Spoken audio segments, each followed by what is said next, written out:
মাঝে মাঝে একটু থমকে যাওয়া ভালো। সমস্ত বাঁধন পিছুটান ভুলে গিয়ে কখনো কখনো শুধুমাত্র নিজেকে জড়িয়ে ধরতেই বেশি ভালো লাগে। কারোর সঙ্গ, কোনো স্থান, নয়তো কোনো আলোচনা পছন্দ না হলে এড়িয়ে যাও। সবসময় তোমাকে মুখের উপর বলতেই হবে তার কোনো মানে নেই। সবসময় তোমাকেই নিজের ঘাড়ে দোষ নিতে হবে তারও কোনো মানে নেই। আমরা সেসব মানুষকে বুকে পুষে রেখেছি যাতে ছেড়ে দিলেই ভালো হতো। সেসব মুখস্থে সুযোগ দিয়ে এসেছি যারা ওই প্রয়োজন অবধি পাশে ছিল।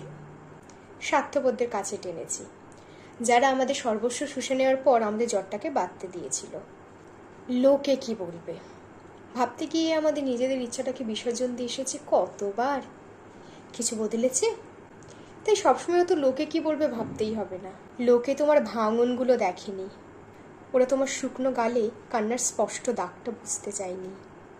সমস্ত কিছু ছেড়ে দিয়ে যখন ঘরের একটা অন্ধকার কোণ বেছে নিয়েছিলে, ওরা কেউ তোমার আলো হয়ে ওঠেনি। তাই ওদের কথা বাদ দাও, এবার নিজেকে একটু বেশি ভালোবাসো। নিজের হয়ে কাঁদো, এক মুঠো আকাশ রাখো শুধুমাত্র নিজের জন্য। কিংবা একজমি মাটি থাকুক সজোরে আছড়ে পড়ে আবার উঠে দাঁড়ানোর মতো। ভুল কি?